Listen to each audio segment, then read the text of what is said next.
Next, we have Carlos Cedino from Safe Harbor Equities. Carlos, are you there? Carlos, are you there? I think Carlos is muted. You can speak once you are unmuted. Carlos, Chairman, can you hear me? Yes, sir. We can hear you. Okay, sorry. I'm Not on a the problem. phone, but it seems like I can't see it on the screen. So yeah, we're in now. Good. Okay. How are you, sir? I'm doing well. How are you? Good, thank you. Great. We're really Great. excited to hear about your presentation. At this point, I'm going to stop sharing my screen. I'm going to let you guys share yours, okay? Great, thank you very much.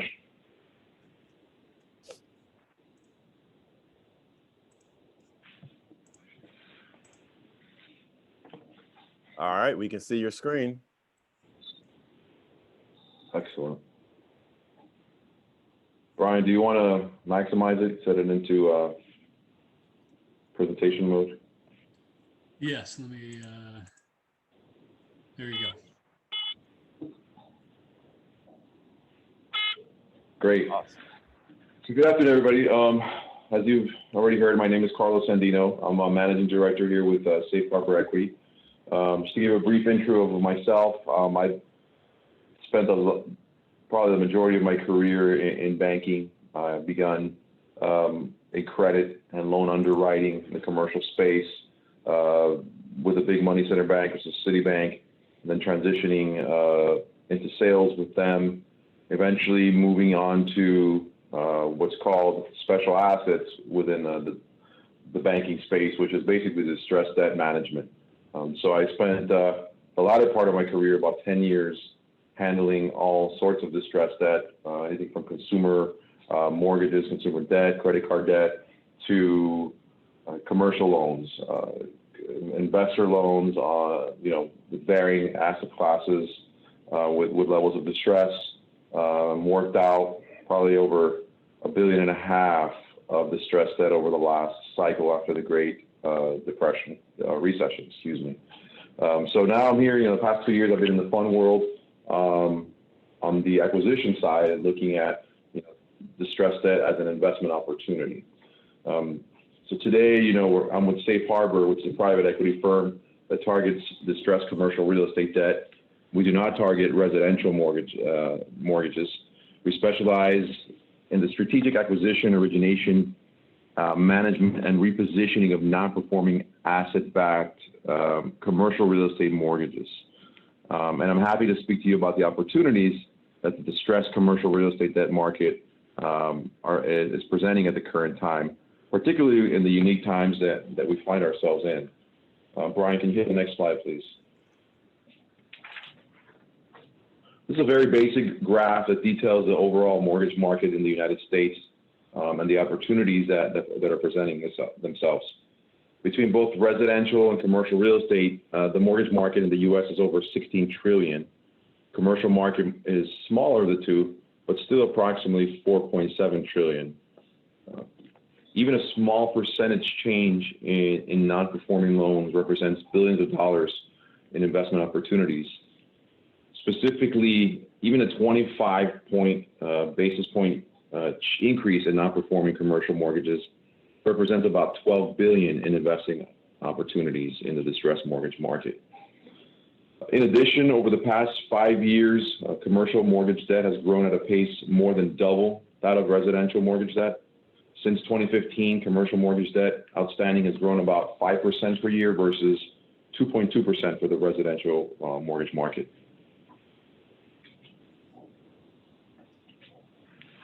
The next slide provides a little more color on the opportunity set and where it comes from. As you can see, small to mid-sized banks have the highest ratio of CRE loans to total assets.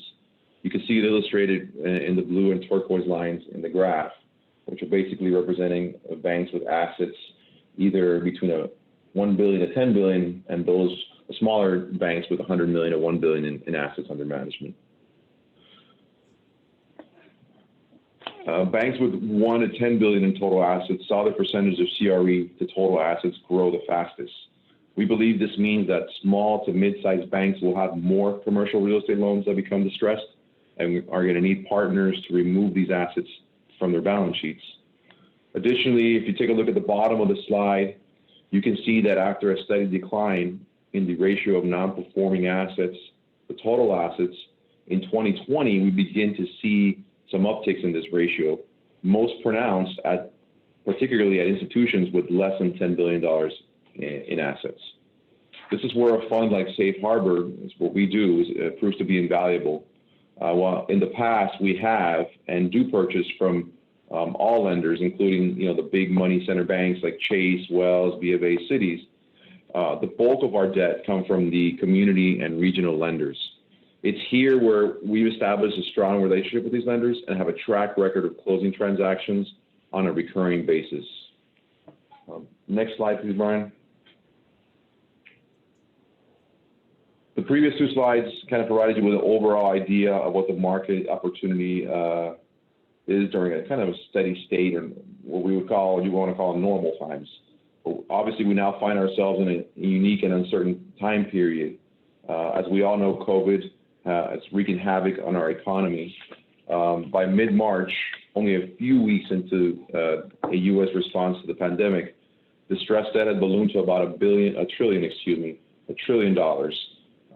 Headlines like we've outlined here in the left part of the slide were appearing almost on a daily basis. Unemployment spiked and has peaked in May about almost 15%. In March, the government approved, obviously, and passed the CARES Act. The $2.2 trillion bill included $300 billion in one-time cash payments to individuals, $500 billion of economic stabilization, or the Main Street Lending Program, and about $669 billion for the PPP, or the Payroll Protection Program. As we all know, this is an unprecedented stimulus from the U.S. government, which has helped stem the rising tide of unemployment and business defaults and bankruptcies. As we sit here today, the economy is undoubtedly rebounding. We're seeing, unemployment coming back to more of the historic levels. But clearly, we're not out of the woods yet, right? As we approach the end of 2020, unemployment remains stubbornly high, and you still have many economic indicators that have not rebounded as we would have expected. Many businesses still relying on stimulus intervention during an uncertain political climate, and we don't believe there's really an accurate or reliable prediction of when another stimulus is really going to come. So with this continued distress, we believe that more businesses and loans will go into default. Let's turn to the next slide, please. When we're looking at commercial loans specifically, we believe the opportunity that many were predicting back in April or March, even May, still exists today. We think it's just a matter of time before these opportunities present themselves. According to TREP, it's a research firm, bad loans in the CMBS market peaked in June. Just over 10% were marked 30 days or more past due. That number has since steadily declined to about 8.3 in October. However, these declines come with some caveats, which are very important. Some of the loans being identified as current have come as a result of forbearances that have been granted, and borrowers have been authorized to use loan reserves that are traditionally built in to protect the loan and are usually not touched, only in situations such as these. By using these loan reserves, they've been allowed now to bring these debt service payments up to date. TREP estimates that about the more than 300 billion loans in the private market have been granted forbearances. In terms of loans in grace period, about 3.2 have missed the October payment, but were less than 30 days delinquent. That's up from 2.9% last month. These data points are counting only CMBS loans, which is a fraction of the overall loan market. This is all to say that we believe the full scope and breadth of the economic impact has yet to be fully realized. We continue to believe there's going to be a wave of bad loans that banks are going to need to get off of their balance sheets. And we've already seen this in our pipeline, in our deal flow of investing opportunities. As an example, to give you the color here, in 2019, we reviewed probably about $500 million of distressed loans. So far in 2020, the year in course, we've reviewed about $1.6 billion in investment opportunities. And this level of opportunity comes without us even having to reach out proactively to some of our lenders and partners. This is basically incoming phone calls we're getting where our partners, or whether they're banks or other private lenders, are asking us to consider and look at loans or even a pool of loans that they're interested in getting rid of and moving out of their balance sheet. These relationships for us that we've had with lenders are key to managing our pipeline, in identifying worthwhile investment opportunities and in finding value that fits our risk parameters. Can you hit the next slide, please, Brian? This slide provides an overview of how Safe Harbor is uniquely positioned to take advantage of this current economic environment. The real estate sector and the traditional banking sector, as a result of regulation and capital requirements, consistently allows for the market inefficiencies to be exploited, and provides us the opportunity to extract value in distressed or non-performing real estate loans. So the balance sheet risk for banks of holding non-performing loans incentivize them to sell them and sell them quickly. Banks really, in their planning and in their meetings with examiners they regularly budget loans that they sell. So on a consistent basis, they're looking to move these loans off of their books. The reason is because these traditional lending business models are focused on interest income, of course. They're not focused on non-performing assets, and they're typically not set up to navigate a long workout process, right? They're highly criticized, as a matter of fact, when they have high levels of distressed debt. So again, this is where an investor such as Safe Harbor, which invests in distressed debt, can extract value in this process. We have extensive local market knowledge and institutional relationships with a lot of the community banks. And we have a track record of execution, which is invaluable to the banks because the lenders typically want to know that they can sell their loans, right? They want to be able to meet their budgets. So they want to deal with a reliable partner that's going to be able to get to the closing table, finalize the transaction. They also want a partner who knows that can be, stand with them shoulder to shoulder should a transaction go in any type of litigation, make sure they're protected as well, since a lot of that loan history comes with the loans. And I'll talk about this a little further in the next few slides. Brian, if you can move on to the next one. As you can see, we think there's a tremendous opportunity to invest in distressed debt that's going to be presented in the near future. I've discussed how we believe that established firms are going to be uniquely positioned and qualified to take advantage of this opportunity with an already built-in infrastructure and extensive experience in the field. What I'd like to do now is to briefly touch on the analysis that allows us to extract value from a piece of debt that has become distressed. The backbone, just as any successful investment, is the analysis and underwriting of the transaction. Because of our track record in this field, we typically are presented with opportunities before they hit the market. Again, the relationships we've established with our proprietary lenders are key, right? We have in-house valuation teams, and we conduct our own financial analysis to better understand each and every opportunity. From there, we look at, conduct due diligence beyond the numbers. We're looking at detailed collateral and credit analyses. We're looking at analysis of the borrower or guarantors. We want to understand, any repayment ability that they may have, any other assets that we may be able to grasp, and any that may motivate them to work with us or make the process easier and expedite the investment process. It's also important, as any financial analysis, is understanding of what our exit strategy is.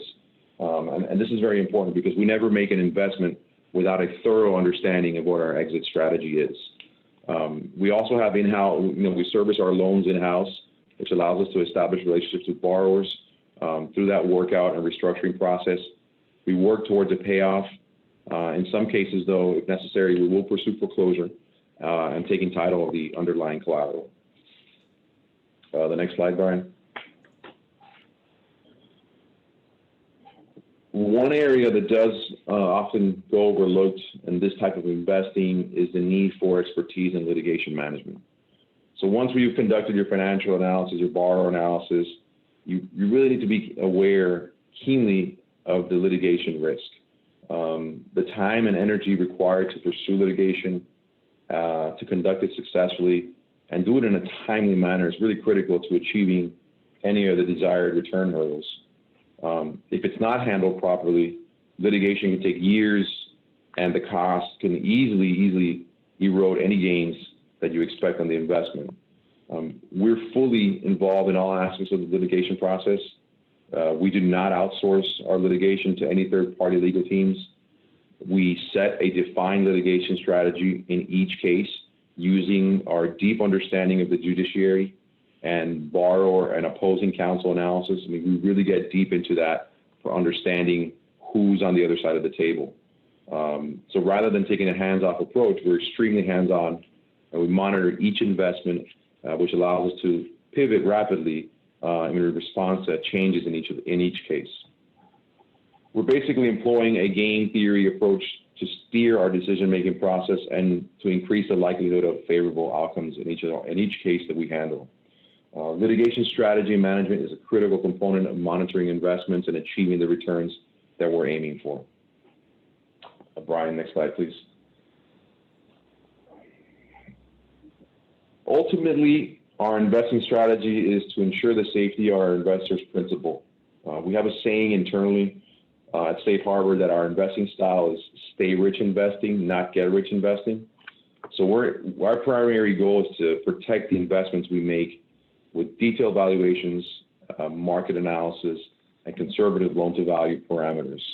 We conduct thorough due diligence on chain of title for each of the assets we're investing in. We ensure all collateral is insured.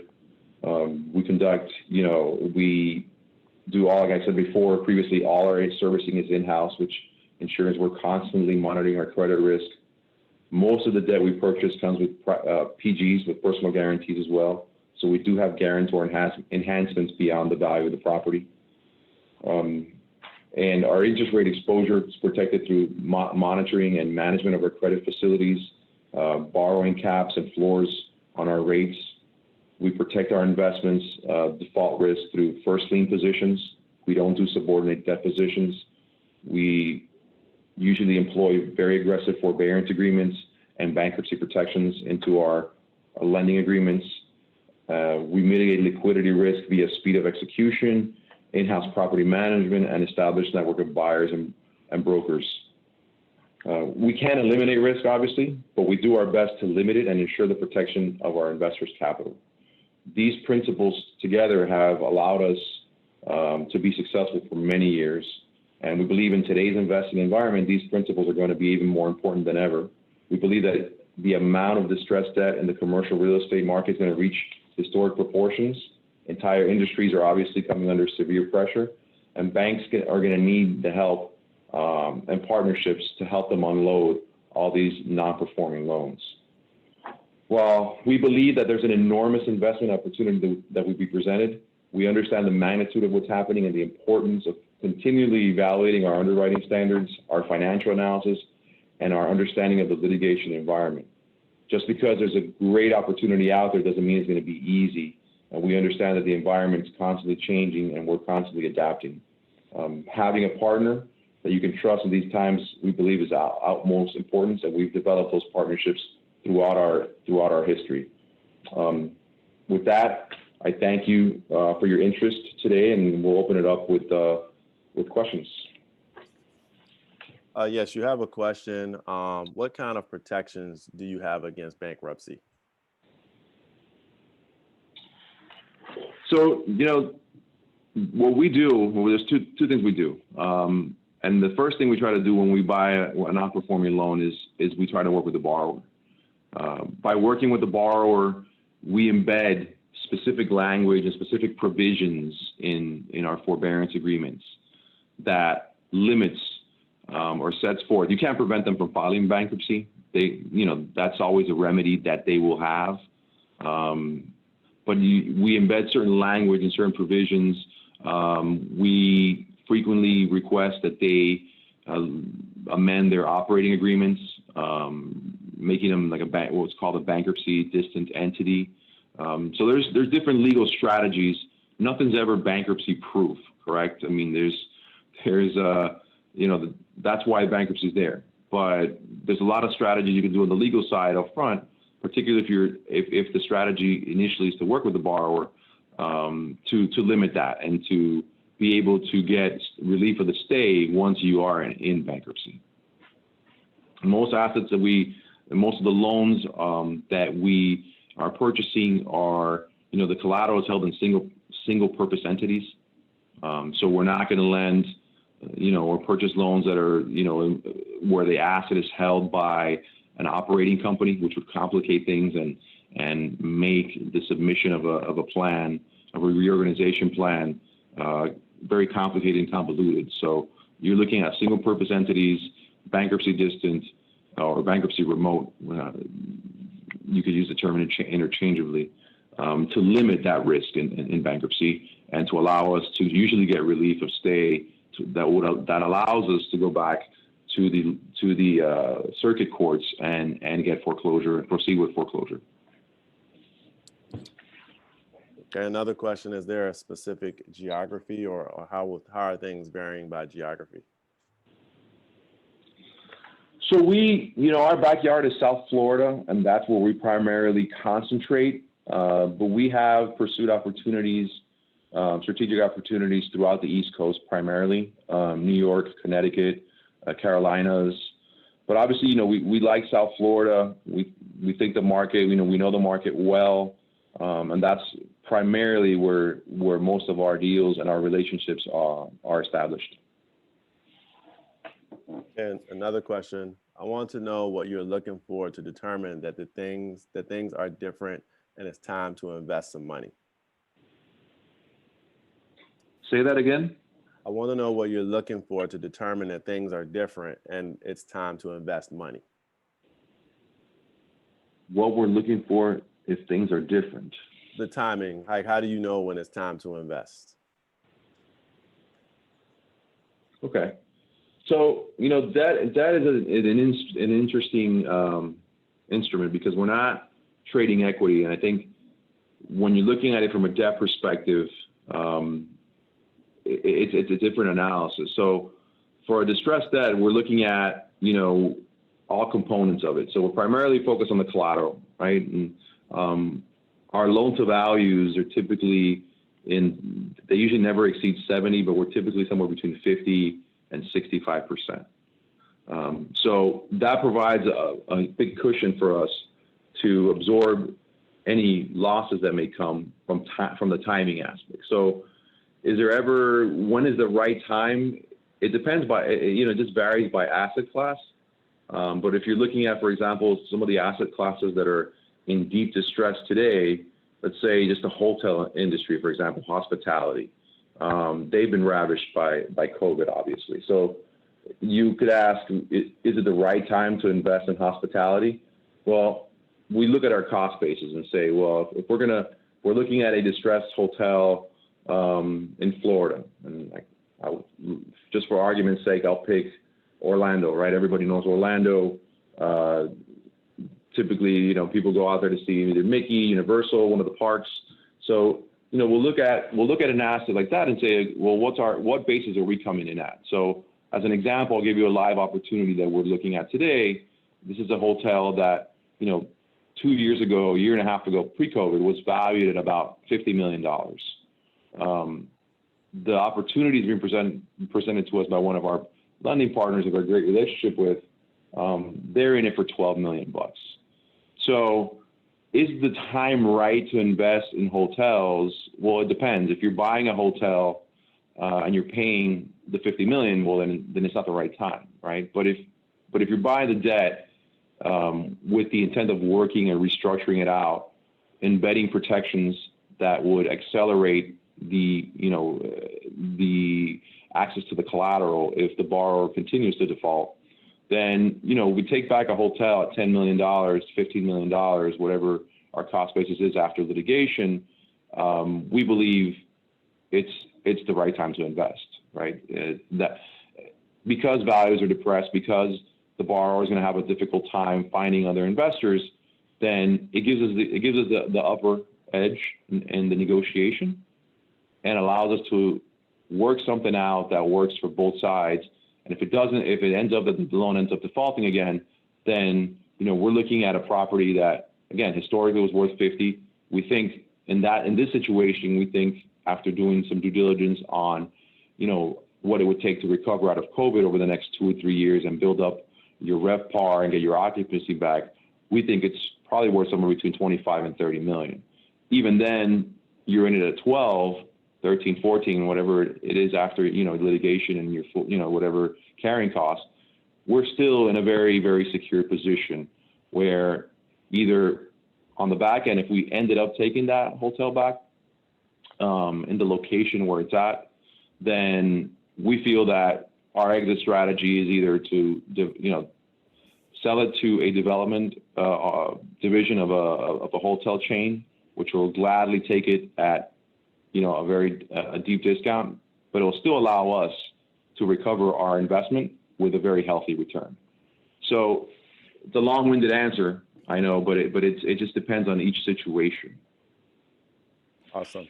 You have 2 more questions and 3 more minutes if you can kind of address them. One from Sure. Michael Shapiro is, are you focused on a specific sector, office, retail, et cetera?